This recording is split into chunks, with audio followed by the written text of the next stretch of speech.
Hello, good morning. Trying to film early today because it's been hot in the UK, as most of you know.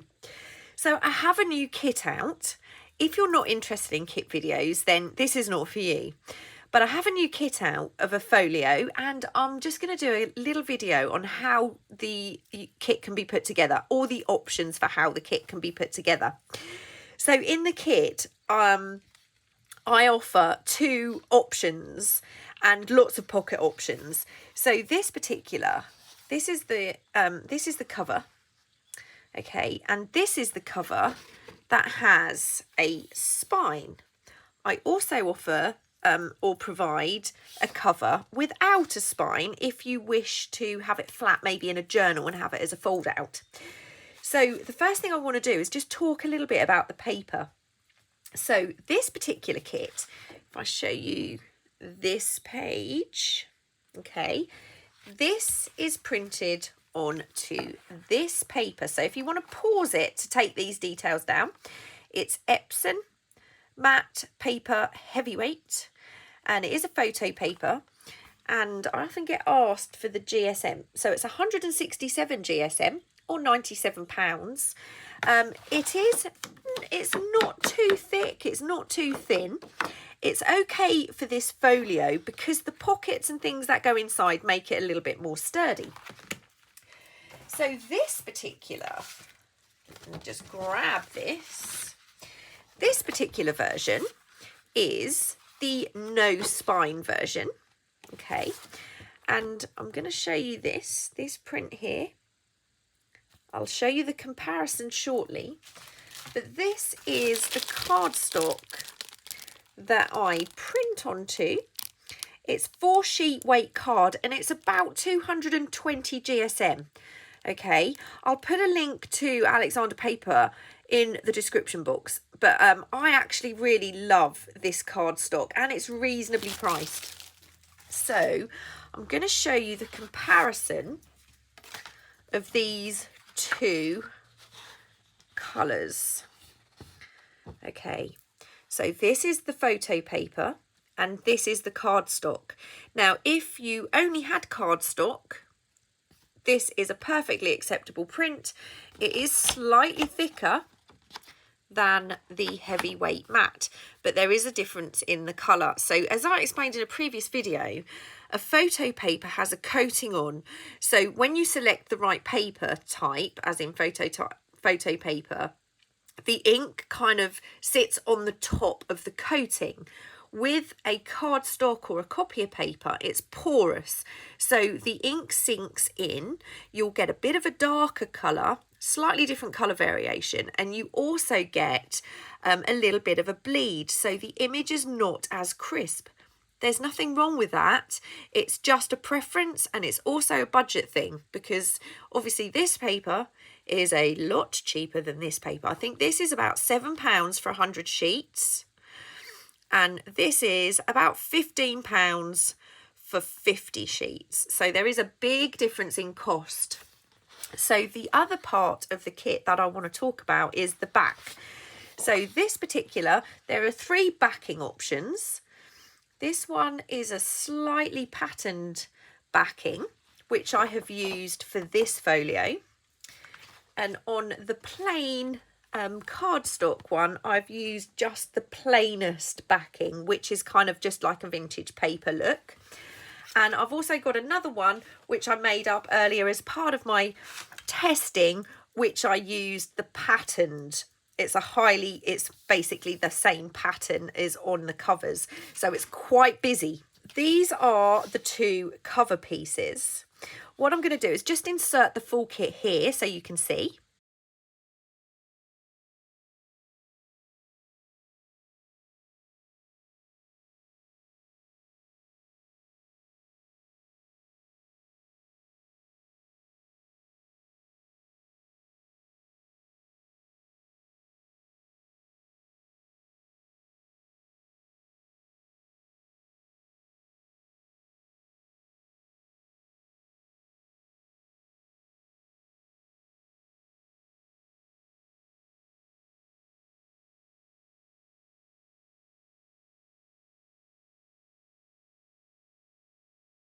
Okay, so these are the two cover pieces, and these are, if you wanted to make your folio much thicker, I have created these insert pieces. They're the same height as the folio but slightly narrower, so you can insert them if you wanted. It won't affect the creases, but you could insert these if you wanted. They're an option. You could also use these for other things.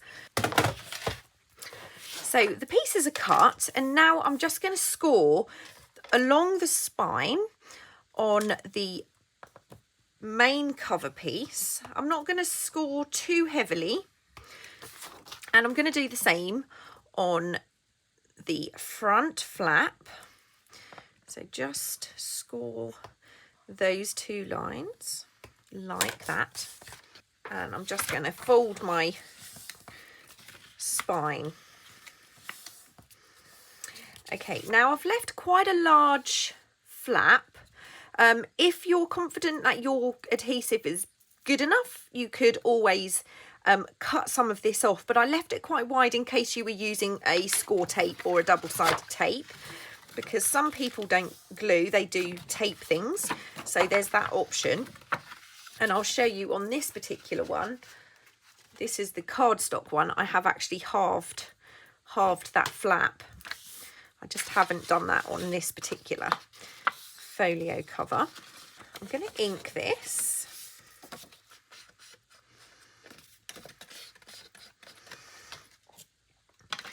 Now what I haven't done is I haven't inked the inside, because I want that to kind of blend in a little bit rather than to show. So I'm going to turn my folio right way up, grab my glue, and I'm going to glue fairly close to that spine.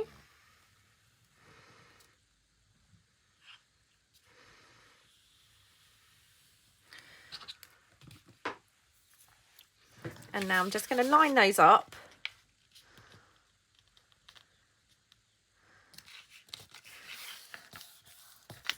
And glue that down.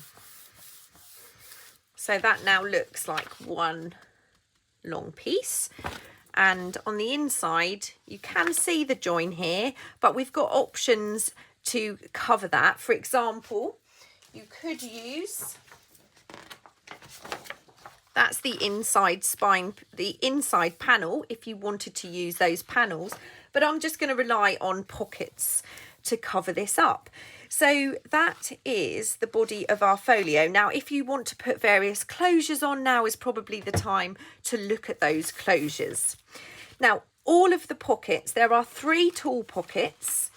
I'm going to be using these 2 today. And you can see that all of the pockets have a left or a right side. So you can play around with your pockets however you want. I'm going to use this left hand pocket today, and I'm going to make this kind of folio.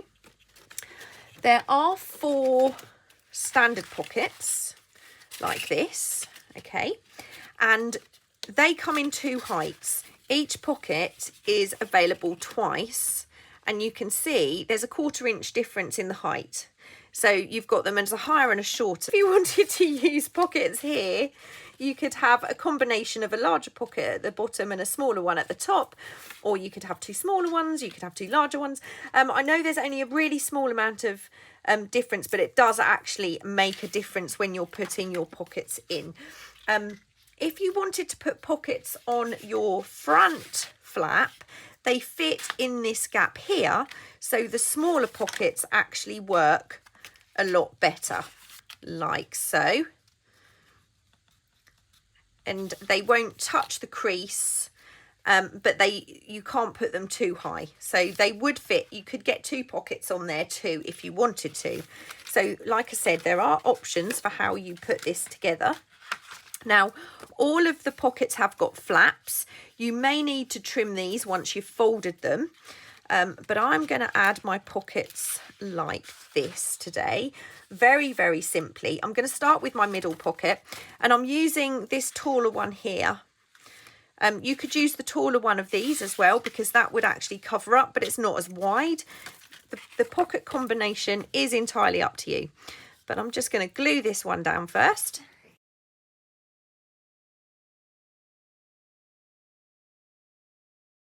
I mean, the other thing you could do if you don't like this join is you could print the flat paper and you could make some panels to fit using the same paper rather than, so you could line this with the backing paper rather than print directly on. Okay, so what I'm going to do is line up these two straight bits because these are the same height on all of the pockets. So I want those to line up, and then this one is going to go here. So that's our pockets in place, like so.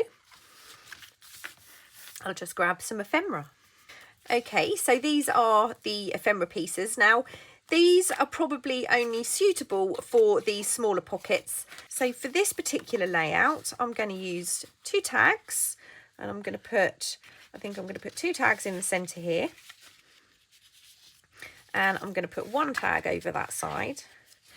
And then I'm going to put a little piece of ephemera in there and a little piece of ephemera in there with the little flowers poking out.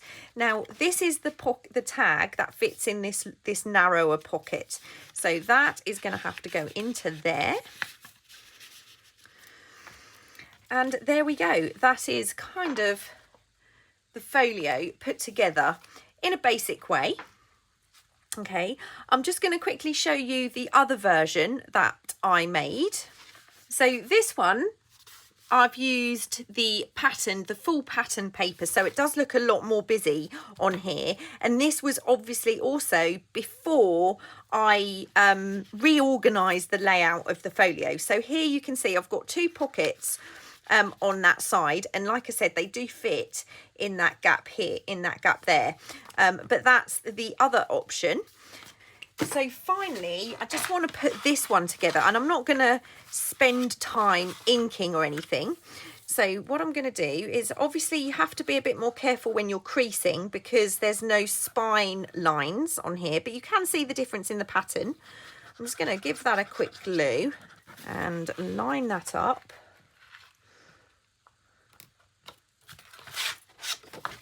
On this one, I'm going to use the shaped pocket, and I'm going to use, do I want to use the same 2 pockets? The same pockets. I had intended on doing these the opposite way round, so having them like that, but it looks as though I've cut and inked the same pockets as the other one, but that's okay. Now, because this is intended to possibly go in a journal, what I'm going to do on this one is I'm actually going to cut the flaps off my pockets to make it flatter. I'm just going to grab my trimmer. So I've got my trimmer, and I'm going to trim those little flaps off because I don't want them to cause any bulk. That's all the flaps removed. So I'm just going to glue around the edges this time. And of course, if you wanted to, you could do your sewing. You can obviously decorate these in so many ways. I just wanted to show you a couple of basic ways to go. They can be put together, but all of these elements could be used in a journal if you were making a steampunk journal. All of the pockets, you don't have to use the folio as it is. So this one, I'm just going to glue carefully. You can never get it perfect when you're filming. You get your wobbly hands. Just going to put that into place.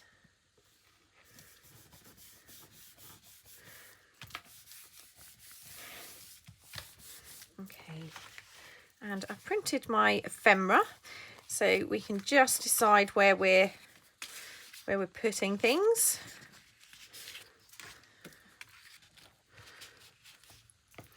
I think I'm going to add some of these in here. Let's use a few of these smaller pieces. And then again, we've got, so let's put those in there. Just put that is another option for putting our folio together. And as you can see, there's no spine. So this is actually quite flat and would fit perfectly into a journal. So, you know, you could have this as a clip-in. You could actually sew it into your journal in either of these places. Is a centre. Sorry. So, you know, that's another option. If you don't want the spine, you could have some kind of tie closure or even a magnet to hold that together. So I hope you like the folio. The link will be down below. The link to the cardstock I use will also be in the description box. Thank you for watching. I will see you really soon. Take care.